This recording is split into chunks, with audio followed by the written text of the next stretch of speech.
Zacarias, capítulo 13.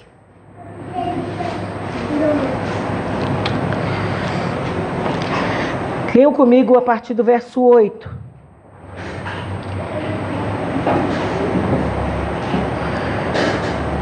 Em toda a terra, diz o Senhor, 2/3 dela serão eliminados e perecerão, mas a 1/3 parte restará nela.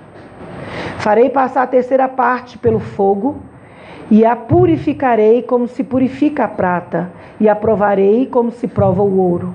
Ela invocará o meu nome e eu a ouvirei e direi, é o meu povo. E ela dirá, o Senhor é o meu Deus. Glória a Deus. Amém? Glória a Deus. Quero frisar aqui, olha só. Em toda a terra serão eliminados a 1/3 parte. Veja bem.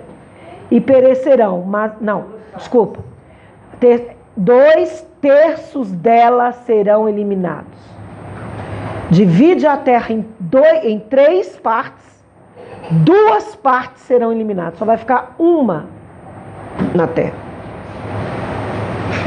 Essa profecia ainda não cumpriu, mas há de cumprir. Amém? Pai, em nome de Jesus, nós estamos na Tua presença nessa noite. Senhor, que Tu fales conosco. Guia-nos na direção desta palavra, na orientação do Teu Espírito, no mover do Teu Espírito e da Tua palavra. E que nós possamos, Senhor, ó Deus, tirar as águas profundas que existem na revelação desta palavra. E fala conosco, ó Deus, abençoa a Tua igreja, é o que te pedimos em nome de Jesus, declarando a nossa dependência, pois sem Ti nada somos e nada podemos fazer, em nome de Jesus. Amém? Podem sentar. Gente, já pensou que profecia forte é essa? O Senhor aqui diz, em Zacarias, que 2/3 da humanidade será eliminada. E há 1/3 que ficar dela, da humanidade, o Senhor ainda vai passar pelo fogo e vai provar de tal forma como se prova o ouro e a prata. Nós sabemos que tanto o ouro quanto a prata são passados pelo fogo para serem purificados, para ser separado o que é sujo, o que não é bom, do que é verdadeiro, do que é útil. Amém? Essa profecia ainda não cumpriu, mas ela há de se cumprir, porque a palavra de Deus não mente. A palavra do Senhor diz, porém minha palavra não há de passar. Um dia Deus vai provar o planeta Terra de tal forma que o pouco que ficar ainda vai passar por um crivo de privação, de provação. Para quê, queridos? Para que Ele declare, o Senhor é o meu Deus. E se você caminhar aqui no capítulo 14, no capítulo 15, você vai ver as grandes outras promessas. O capítulo 14 fala até da próxima guerra. E tem uma descrição aqui que se parece muito com a descrição da bomba de nêutrons que derrete as pessoas, derrete o ser vivo. Então, vão vir dias de muita angústia, de muita prova, de muita luta. E eu quero caminhar com vocês hoje exatamente sobre isso. Vamos falar um pouco sobre prova, para purificar, para limpar, para separar, para deixar o que é puro. E quando é que vai começar tudo isso aqui? Quando é que começa essa profecia? Abra comigo aí em Apocalipse capítulo 4. Apocalipse 8, na verdade, desculpem. Apocalipse 8.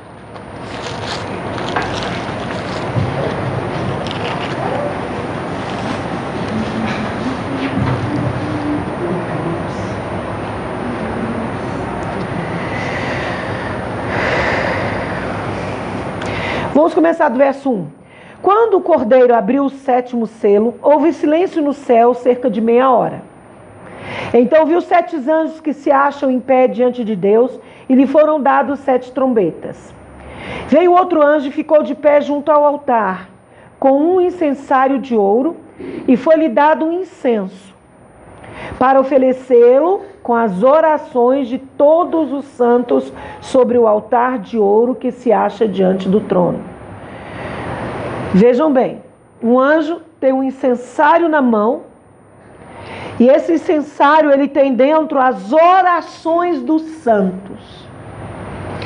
As orações dos santos estão ali depositadas, não dos santos dos últimos dias, mas de todos os santos lavados, remidos, purificados, vivificados, que combateram o bom combate, completaram a carreira e guardaram a fé em Cristo Jesus.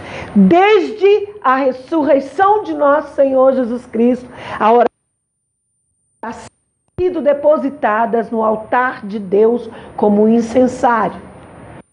Então, desde que o mundo cristão genuíno começou, tudo isso está guardado no altar de Deus. As palavras não morrem, vocês sabem disso. Tanto é que os rádios captam as palavras. Então, as palavras dos santos diante de Deus estão lá depositadas. E que orações são essas? Orações pela família, orações por si mesmo, orações pelo Estado, orações pela nação, orações pelo mundo, orações pelas missões, orações pela igreja, orações que envolvem os interesses de Deus de geração em geração. Então, cada crente, homem de Deus, santo de Deus, que viveu diante do Senhor e orou, essas orações estão depositadas e chegam como incenso diante do Senhor. Então, o que acontece? Ora ao Senhor, seja por você. Suponhamos que existem na sua vida algumas coisas que não são compatíveis com a palavra. Ai, mas como é que eu sei disso? Lendo. Quando você começa a ler, a estudar a palavra, e o Espírito Santo começa a te convencer de algumas coisas, você começa a orar. Senhor, ajuda-me na minha fraqueza. Ajuda-me a ter fé. Senhor, ajuda-me a vencer essa brecha na minha vida. Senhor, ajuda-me a vencer essa dificuldade. Senhor, tem misericórdia de mim, eu quero ser salvo, eu quero estar no reino de Deus, eu quero que o meu nome esteja na boca do anjo que vai chamar no dia da vinda de nosso Senhor. Senhor, eu preciso, meu coração endurecido nisso, naquilo outro, isso vai sendo depositado no reino. Aí você vai colocar, Senhor, eu coloco aqui meu filho, meu esposo, minha esposa, coloca aqui meus primos, tios, tias, diante do Senhor, para que haja salvação. Senhor, visita fulano de tal, que é tão opresso. Visita fulano de tal, que é viciado. Senhor, tira o vício da vida dele. Tira, Senhor, o cativeiro da vida daquela pessoa. Senhor, restaura a vida emocional, afetiva. Queridos, tudo isso vai sendo depositado no céu. Quando você ora e fala, Senhor, não é possível que nessa nação as coisas continuem como estão. Homens e mulheres, jovens e crianças morrendo nos hospitais por falta de assistência médica, sendo que os impostos tão altos são pagos diariamente, segundo por segundo. Ó Deus, para que eles possam administrar e acudir. Senhor, olha para esta nação, como o povo tem se curvado diante da idolatria. Olha, Senhor, quantos feiticeiros têm sacrificado crianças, têm pego adolescentes para o sacrifício. Senhor, olha para a nossa nação, como falta-nos água para lavar, para comer, para beber. Senhor, abençoa esta nação com chuva. Querido, tudo isso vai sendo depositado diante do trono. Quando oramos pelas nações que estão se perdendo, ó Deus amado, longe do Senhor, que não te conhecem, que não conhecem o teu nome, quão a grandeza de estar na tua presença. Senhor, eu oro pelos missionários espalhados pelo mundo. Haja sustento financeiro, comida para comer, água para beber, roupa para vestir. Senhor, levanta aqueles que têm o poder nas mãos para ajudar esses missionários. Tudo isso, querido, vai sendo depositado no céu. Amém? Amém. E aí, isso vai chegando nas narinas de Deus como um incensário. Continuemos aqui, eu estou em Apocalipse 8, vamos ler agora o verso 4. E da mão do anjo subiu da presença de Deus a fumaça do incenso com a oração dos santos, E o anjo tomou o incensário, encheu-o de fogo do altar e atirou à terra. E houve trovões, vozes, relâmpagos e terremoto. Então os 7 anjos que tinham as 7 trombetas prepararam-se para tocar. Veja comigo aqui. O anjo tem esse incensário subindo as orações que simbolizam as orações dos santos ali, e ele pega o fogo do altar de Deus. A Bíblia fala que Deus é fogo consumidor. Está lá em Deuteronômio 4, está em Hebreus também, no capítulo 12. Deus é fogo consumidor. O em chama. Ativa o fogo diante do seu trono. O fogo do zelo. O fogo da ira. O fogo da presença dele. Esse mesmo fogo, querido, que desceu naquele dia, quando Elias confrontou os profetas de Baal, diante daquele sacrifício, a água derredou o sacrifício, e ele invocou e disse, para que todos saibam que só o Senhor é Deus. A Bíblia diz que caiu fogo sobre aquele lugar, e tomou e lambeu a água, e comeu o sacrifício, e todos gritaram, só o Senhor é Deus. Esse mesmo fogo que desce do céu é o mesmo fogo que desceu no dia em que a igreja reunida no tempo de Pentecoste orava e clamava para que o nome de Jesus fosse espalhado na terra, para que a salvação que há em Cristo Jesus fosse conhecida, para que eles pudessem ser testemunhas do sacrifício, morte, ressurreição e glorificação de Jesus a todo homem e mulher que nele cresce, fosse salvo. Esse mesmo povo recebeu um fogo que desceu sobre eles. É o mesmo fogo que está no trono de Deus. Amém? Amém? O anjo toma desse fogo e junta as orações dos santos. Foi isso que ele fez. Procure visualizar espiritualmente o que eu estou te falando. O anjo tem na mão um incensário e ele toma do fogo, joga dentro desse incensário e pega essa mistura sobre a terra. E a Bíblia diz que há trovões, vozes, relâmpagos e terremoto. Nós lemos lá que 2/3 da humanidade será exterminada. E aí a gente começa a ver como.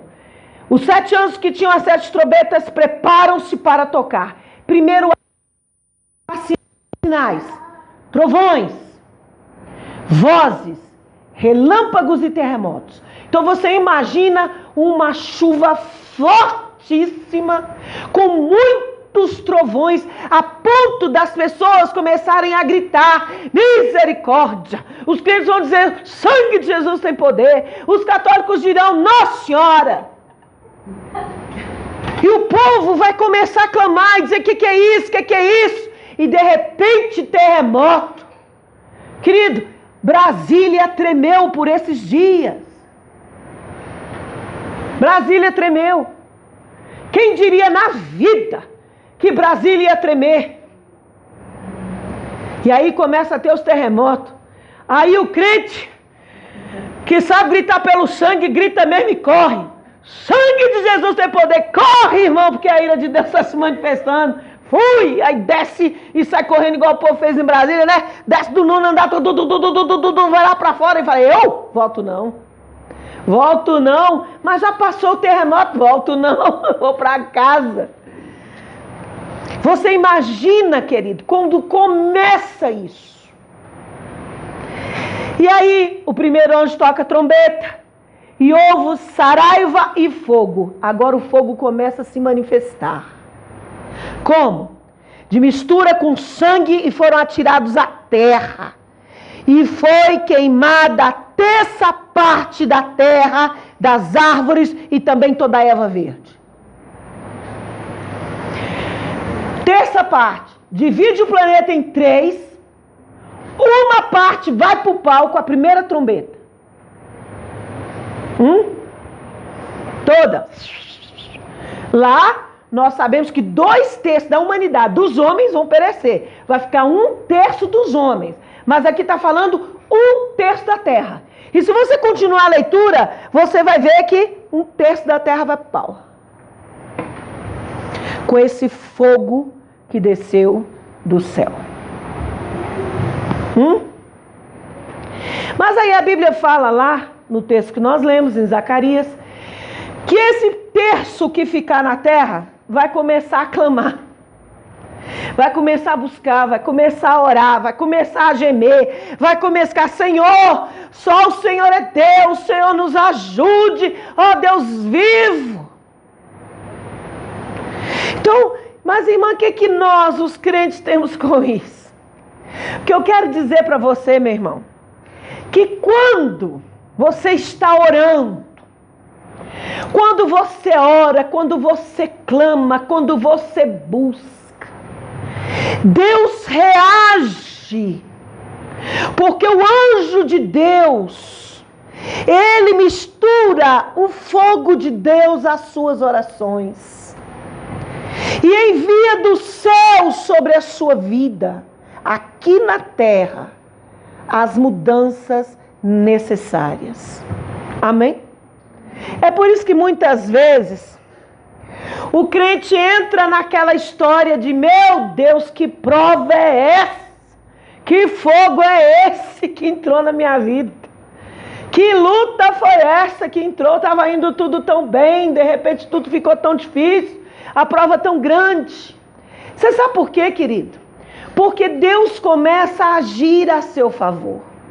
Por que Deus vai enviar esse fogo sobre a terra, sobre o planeta Terra, sobre a humanidade? Porque precisam serem mudadas algumas coisas. No planeta precisa ser mudado. É ou não é verdade? Até quando nós vamos conseguir conviver do jeito que a coisa está? Até quando as pessoas vão conseguir suportar isso? As pessoas não estão aguentando hoje em dia, estão se suicidando, as pessoas estão entrando em depressão, as pessoas estão com síndrome de pânico, as pessoas estão se estranhando, estão se isolando. Você sabe por quê? Porque tem muita coisa. Porque as pessoas já não confiam umas nas outras para o relacionamento. E eu não falo só em relacionamento afetivo, não. Estou falando em qualquer nível de relacionamento. As pessoas entram nas igrejas, do jeito que entra, sai. Muitas nem cumprimentam o irmão e falam: irmão, que bom te ver. Que bom que você está aqui. Às vezes a pessoa encontra com uma outra no meio da rua e está conversando: você é crente? Eu sou. De que igreja? Igreja tal. Ué, eu também sou de lá. Como é que eu nunca te vi? Eu nunca te vi lá dentro. Sabe por quê? Porque as pessoas não estão conseguindo mais se expor a um relacionamento, se expor a uma convivência. E elas são cada dia mais isoladas. E aí elas ficam amantes de si mesmas, voltadas para si. E Deus não se agrada disso. Deus criou o homem a fim de que o homem tivesse um relacionamento com ele. Depois criou a mulher para que o homem tivesse relacionamento com a mulher e ambos tivessem um relacionamento com Deus. Depois Deus criou a família para que eles tivessem relacionamento entre si e toda a família relacionamento com Ele. E foram criadas outras e outras famílias para que as pessoas se relacionassem. Mas hoje, amados, o homem está tão egoísta, tão voltado para si mesmo, tão indiferente, que a mão de Deus já não consegue mais diferenciar as coisas como deveria ser. Mas o crente que está orando, o homem, a mulher que está orando, que está pedindo, suas orações vão subindo diante do trono e logo virá a resposta, amém? Amém. Logo vem a resposta. Porque Deus mistura as nossas orações com o seu fogo, com a sua presença, com o seu amor. Porque Deus é fogo consumidor.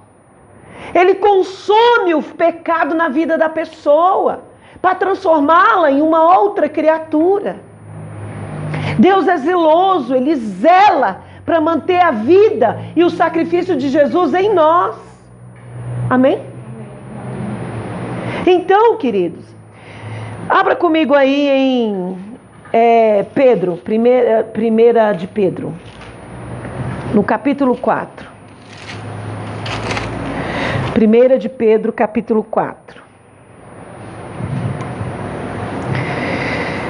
Pedro, instruindo a igreja como líder, como chefe da igreja, Pedro começa a instruir a igreja acerca do posicionamento diante de Deus. E ele diz assim no verso 14, 1 de Pedro 4, 12. Amados, não estranheis o fogo ardente de vós, destinado a provar-vos, como se alguma coisa extraordinária vos estivesse acontecendo. Por que Pedro fala isso? Você não tem que estranhar esse fogo que vai no meio de vocês, como se algo novo tivesse acontecendo, extraordinário.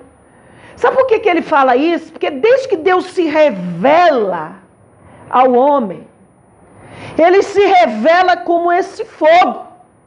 A gente vai achar isso na vida de Abraão, quando Abraão fez o sacrifício e o colocou, e aí ele adormeceu, e a Bíblia diz que veio uma chama de fogo, andou por entre as partes do sacrifício. A gente vai ver isso quando Deus tira o povo do cativeiro no Egito e traz o povo junto ao Monte Horebe, e a Bíblia diz que Deus se manifestou como fogo.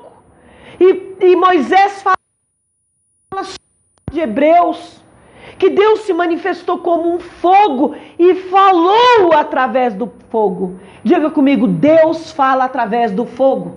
Deus fala através do fogo. Você sabe por quê? Que quando o fogo caiu em Pentecoste e eles falaram em línguas diferentes, não eram só línguas estranhas como nós conhecemos, ou língua dos anjos, mas eles falaram em línguas de outros países, a poder de falar assim, como é que eles falam as nossas línguas? Era para dizer àquele povo que a voz de Deus deveria ser pregado em todas as nações da terra, em todos os idiomas. Por isso, cada um dos discípulos receberam línguas diferentes. Um falava inglês, outro francês, outro escocês, outro espanhol, outro falava em mandarim. Para que todas as nações da terra, queridos, recebesse a palavra de Deus. Por isso ela veio como fogo. Então Deus sempre vai se manifestar assim. E Pedro fala, olha, por que você estranha quando Deus se manifesta como um fogo? E ele diz, destinado a provar-vos, como se alguma coisa extraordinária vos estivesse acontecendo. O fogo de Deus sempre vem, querido, para provar o crente. Sempre vem. Foi por isso que lá no Monte Horebe, Deus se manifestou como fogo para provar para aquele povo a fé que Deus é Deus e que eles deveriam ter a fé no Deus das maravilhas, no Criador do céu e da terra, no Criador do homem, no Criador das boas coisas.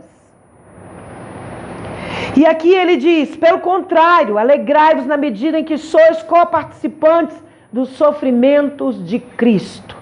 Diga comigo, participantes do sofrimento de Cristo. Participantes dos sofrimentos de Cristo. Como foi que Jesus sofreu? Ah, pastora, Jesus sofreu com a coroa de espinhos.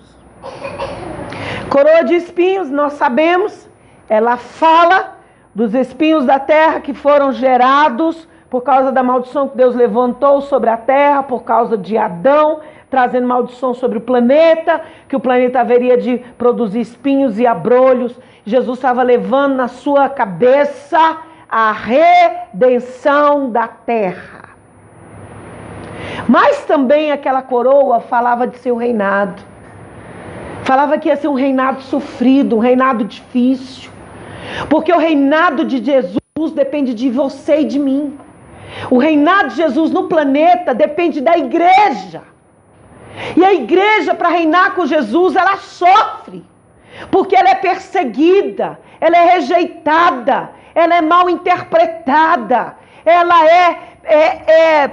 como eu vou dizer para você, passa pelo crivo, qual é a palavra que eu posso achar para te dizer? Quando disseram, por exemplo, que Jesus expulsava demônios por Beelzebu, maioral dos demônios, eles estavam dizendo, eles estavam criticando Jesus, eles estavam lançando sobre ele uma mentira, eles estavam levantando uma calúnia sobre Jesus. E o reinado de Jesus, queridos, depende da igreja. E a igreja sofre tudo isso. Sofre calúnia, sofre difamação, sofre mentiras em cima dela. Então, o que mais Jesus sofreu? Jesus sofreu as chibatadas nas costas, que falam do sofrimento na carne. A igreja também sofre doenças. E ela não está acima das doenças, não está acima. Ela tem o governo sobre isso pela fé em Cristo Jesus. Mas ela também não está acima. Um crente pode ter câncer, um crente pode ter vesícula estourada, um crente pode ter desvio na tireoide, um crente pode ter uma gastrite. Ele não está acima, amém? Amém. O sofrimento de Jesus com aqueles açoites foi para mostrar para mim e para você que Ele tem poder sobre a enfermidade. A Bíblia diz que nós fomos sarados por suas pisaduras. Cada vez que Jesus caminhava até o Calvário, levava uma chicotada com o peso da cruz nas costas, Ele estava dizendo: eu vou te curar, eu vou te sarar. Aleluia. Mas a igreja sofre também isso, para compadecer do irmão, da irmã que tem doença, que tem um familiar no hospital, que tem uma enfermidade difícil. John Wesley pregava o evangelho quando ele foi acometido de uma doença do coração que o paralisou por 2 anos na Inglaterra. Ele não pôde mais trabalhar, ele não pôde mais pregar, ele não pôde fazer nada. Ele ficou paralisado ali. E ele era um grande e poderoso homem de Deus na terra, um homem de oração, cujas orações estão lá no incensário de Deus. O sofrimento, irmão, da igreja é o sofrimento de Cristo. Jesus, a Bíblia diz em Isaías 53 que ele foi o mais rejeitado de todos os homens.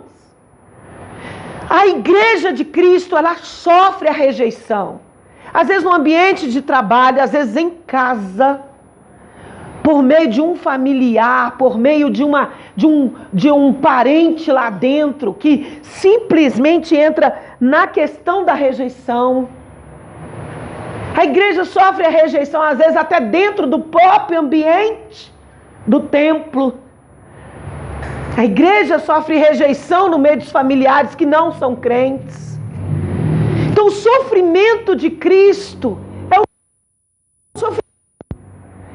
Aí você fala, Jesus sofreu afronta lá quando disseram: se tu és Cristo, desce da cruz, salva-te a ti mesmo e a nós. Quantos de nós, irmãos, não ouvimos aquilo que está escrito lá no Salmo 3? Onde está o teu Deus? A gente passa uma luta, uma prova financeira, passa uma dificuldade dentro de casa, passa uma dificuldade na rua, passa uma dificuldade que nos tira o controle. E a pergunta que nós ouvimos é essa: você não é crente? Você não é homem de oração, não é mulher de oração? Onde está o teu Deus? Isso foi o sofrimento de Jesus na cruz. O sofrimento de Jesus implicou também perdoar àqueles que o ofendiam. Só que não eram ofensas, irmão, como aquela que alguém pisa no teu pé, que hoje te mata de raiva e amanhã você já esqueceu. Nós estamos falando de traições que marcam, que magoa, que fere e que às vezes você leva dias, às vezes meses e até anos para conseguir perdoar. Porque Jesus ali não estava perdoando só a rejeição. Jesus não estava perdoando só a ofensa. Jesus estava perdoando a injustiça. Porque ele foi crucificado sem ter feito nada que justificasse aquela crucificação. Jesus foi vítima de muita agressão, de muita ofensa. Amém? Então a Bíblia diz, olha, por que você estranha o fogo que está na sua vida? Pelo contrário, alegrai-vos na medida em que sois coparticipantes. Você é coparticipante, ou seja, participante junto dos sofrimentos de Cristo. A igreja vai sempre ser coparticipante com Jesus. Jesus sofreu, Jesus morreu, sabe para quê, irmão? Para que o pecador fosse salvo, fosse liberto, fosse resgatado. Pensa numa pessoa aí que seja um serial killer, ou que seja um estrupador, ou que seja um defraudador. Você imagina uma pessoa que é um corrupto, que é qualquer outro tipo de pecado que você considere alto grau. Foi para esse cara que Jesus veio. Porque aquele que não precisa de médico, ele não precisa de Jesus. Jesus falou sobre isso. Então, ser coparticipante do sofrimento de Jesus é pagar um preço para que alguma pessoa seja livre, seja liberto, seja salvo, seja resgatado. É fácil? Claro que não. Pensa aquela pessoa do seu ambiente de trabalho que te percebe, que é difícil, que é adúltero, que é complicado, que fala um palavrão atrás do outro. É por essa pessoa que você tem que pagar o preço da salvação. E é fácil isso? Não. Só que vem sobre nós um fogo, o mesmo fogo de Deus, que purifica o homem de seus pecados. O mesmo fogo de Deus que dá uma novidade de vida para aquela pessoa. Porque o fogo tem esse poder, tem ou não tem? De transformar. Pensa, você tem uma casa linda, bonita, tudo arrumado. Quando termina que você olha aquilo tudo, está totalmente diferente do que era antes. Não é assim? O crente, ele tem que ser totalmente diferente do que era antes. E para isso é que vem o fogo da prova. É para isso que vem o fogo, para transformar o pensamento, para transformar a vontade própria, para transformar o posicionamento, a forma de ver as coisas. É para isso que a prova vem. E é por isso que virá a prova sobre o planeta. Porque a visão do homem moderno, desse homem que nós temos hoje, é egoísta e egocêntrica. Então precisa mudar. Amém? Quando as pessoas começarem a ver locais devastados, totalmente devastados, prédios inteiros no chão. Você lembra quando caíram as Torres Gêmeas? Como a humanidade sofreu com aquilo? Todo o planeta sofreu com aquilo, pensando naquelas 3.000 pessoas que morreram dentro daquele prédio e nas 3.000 famílias que perderam as pessoas. E aí todos se mobilizaram para fazer tudo de novo, para reconstruir, para levantar. Querido, a prova tem esse poder de reconstruir, transformar, modificar o novo. Amém? Por isso o apóstolo Pedro fala, olha, bem pelo contrário, você se alegre com isso. Ele diz: alegre-se à medida em que você vai ficando cada vez mais parecido com Cristo. Mais parecido com Cristo. Porque a prova tem esse poder de te fazer mais parecido com Cristo Jesus.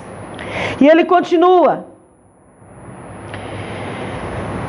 para que também na revelação de sua glória vos alegreis exultantes. O que Pedro está falando? Que esse fogo ele tem o poder de revelar a glória proposta para o crente. Amém? A prova ela tem o poder de fazer aumentar a sua fé, fazer aumentar a sua vontade de ir para o céu. A sua vontade. É claro que tem crente que dentro da prova fala mesmo: volta logo, Jesus. Acaba com isso de vez. Senhor, está demorando demais. Tem uns que chegam até a apelar: Senhor, prepara e leva. Prepara e leva, porque a coisa está difícil, né? Às vezes o fogo vem de tal forma que você fala assim: eu não vou aguentar. Mas, queridos, em Isaías 43 existe uma promessa: se passares pelo fogo, ele não te consumirá. Aleluia. E não é uma suposição. Pode ser que aconteça. Quando ele falar: se passares pelo fogo, na hora que você passar pelo fogo, o fogo não vai te consumir, porque eu estou junto com você. Amém, amados? Ele tem esse poder. Ele tem o poder de te tornar uma pessoa melhor, de te tornar uma pessoa diferente. Porque o fogo, como está escrito, né? Ele diz: olha, e eu quero mostrar uma coisa aqui para você entender bem. 1 Coríntios, capítulo 3. Volta aí um pouquinho para mim. Paulo aqui fala sobre esse fogo de novo.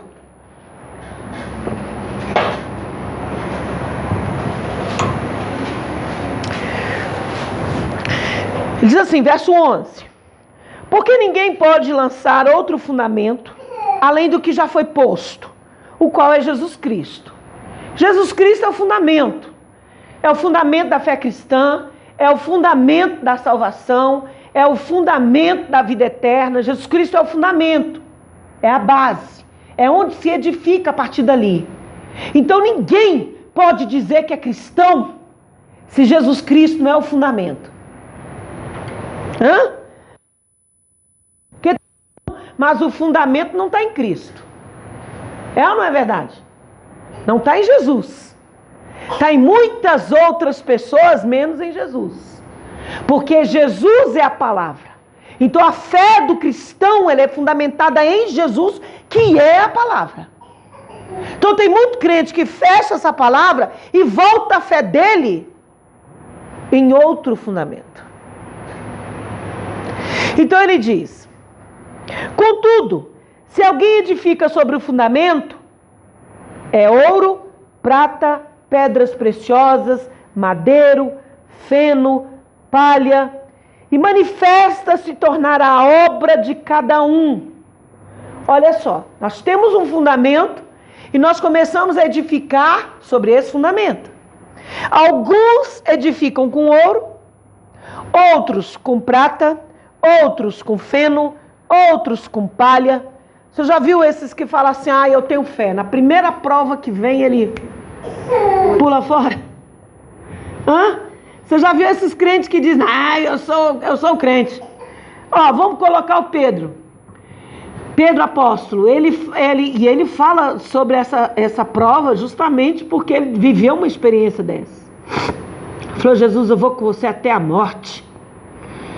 Aí Jesus vira para ele e fala assim: olha, Pedro, Satanás te reclamou todos eles, para vos peneirar como trigo.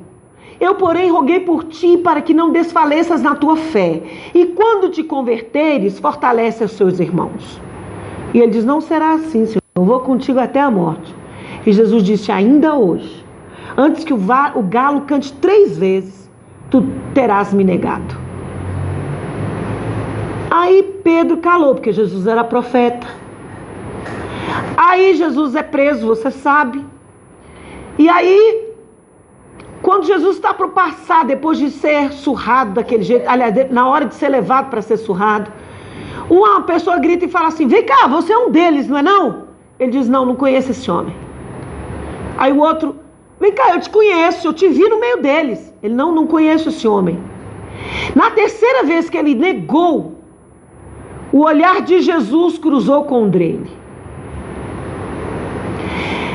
E aí a Bíblia diz que daí Pedro afastou-se e foi chorar amargamente. Nessa hora a gente viu que aquele empenho todo era como uma obra edificada com feno. Quando veio o primeiro fogo, veio o segundo fogo, veio o terceiro fogo. Jesus confronta Pedro depois para mostrar para ele que ele não fez isso por falta de amor, que não faltou amor. O que faltava era edificar sobre o fundamento. E aí, Paulo diz: olha, contudo, se alguém edifica sobre o fundamento, feno, palha, manifesta se tornará a obra de cada um no dia. Que dia? O dia em que Deus vai derramar o fogo. Pois o dia demonstrará, porque está sendo revelada pelo fogo. Deus vai mandar um fogo, meu irmão. E Pedro fala que esse fogo é o sofrimento que vai te tornar co-participante do sofrimento de Cristo. Ele diz: qual seja a obra de cada um, o fogo aprovará. Se permanecer a obra de alguém que sobre o fundamento edificou, este se receberá galardão. Se a obra de alguém se queimar, sofrerá ele o dano. Mas esse momento será salvo, todavia, como que através do fogo. Olha que coisa linda. A obra passa pelo fogo, acabou. Ou permaneceu. Mas o sujeito é salvo. Foi salvo por quê? Porque passou pelo fogo. Não sabeis, pois, que sois santuários de Deus e que o Espírito de Deus habita em vós? Ou seja, por sermos templo do Espírito, a comunhão com o fogo deve ser uma coisa natural. Amém?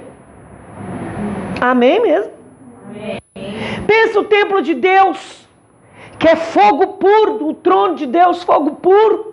Porque o anjo disse que tirou de lá. O fogo de Deus está ali. O crente tem que estar nesse ambiente e ser familiarizado com esse ambiente. Para quê? Para que ele cresça. Amém, querido?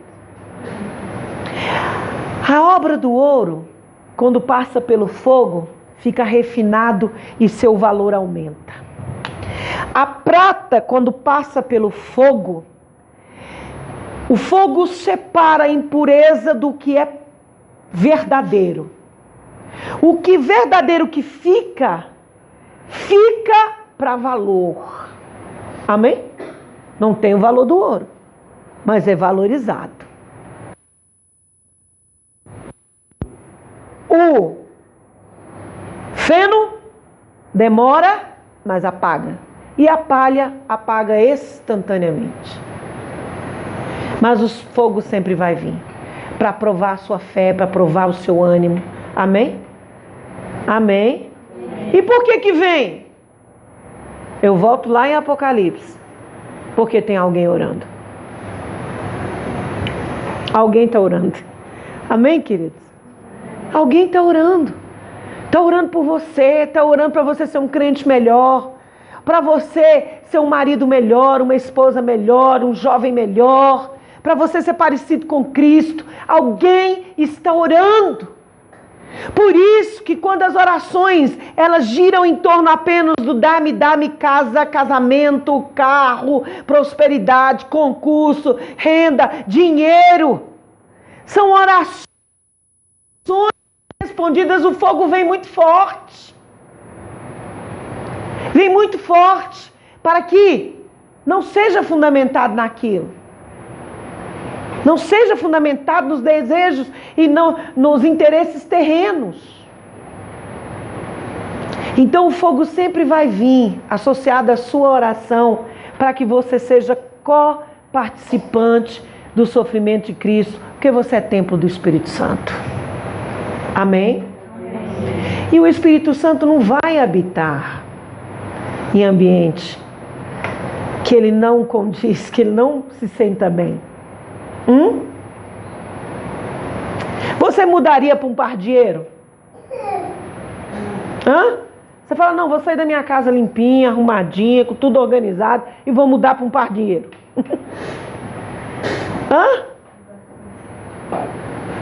Pardieiro é lugar sujo, lugar nojento, lugar desorganizado, bagunçado.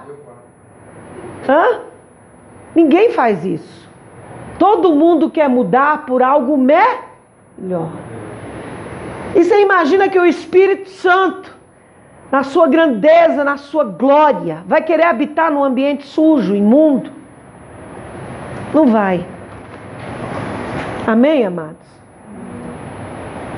Que assim Deus fará. E voltando para a gente encerrar ao texto de Zacarias, quando Deus vai exterminar 2/3 da humanidade e colocar 1/3 da humanidade sobre a prova, e esse povo vai passar por uma prova difícil.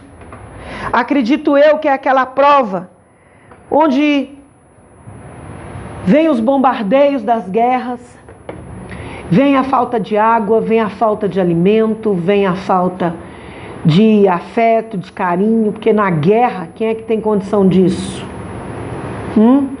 Vem as perdas, a necessidade que os seus filhos sejam protegidos, amparados. Aí nessa hora, querido, a inteligência artificial não vai valer de nada. Computadores, WhatsApp, Facebook não vão valer de nada. Nessa hora a humanidade vai buscar o sobrenatural. E o sobrenatural vem de Deus. O sobrenatural vem do milagre. O sobrenatural vem da presença de Deus, que fortalece, que alegra, que renova as forças. E nessa hora a humanidade vai experimentar que só o Senhor é Deus. E o interessante nesse texto de Zacarias 13 é que ele diz assim: e eu direi, eis o meu povo. Na Bíblia nada está escrito por acaso. Nada está escrito por acaso. Está escrito na ordem certa, do jeito certo, para o momento certo, para a interpretação certa. A primeira palavra vem de Deus. O resgate vem de Deus. A bênção vem de Deus quando ele dirá: é o meu povo. E em resposta, a humanidade dirá: ele é o meu Deus. Deus sempre, meu irmão, na sua prova, na sua luta, na sua condição de dificuldade, onde você é co-participante do sofrimento alheio, vai liberar sobre você uma nova promessa, uma nova palavra, um novo renovo, uma nova fé, um novo ânimo, e vai dizer: eu sou o seu Deus. Se passares pelas águas, ela não te submergerá. Se passares pelo fogo, ele não te consumirá, porque eu estou contigo. E nessa hora você vai dizer: eu sei que o meu Redentor vive e em breve se levantará sobre a terra e há de manifestar o seu poder a meu favor. A prova tem essa finalidade: te tornar um crente melhor. Amém? Vamos ficar de pé?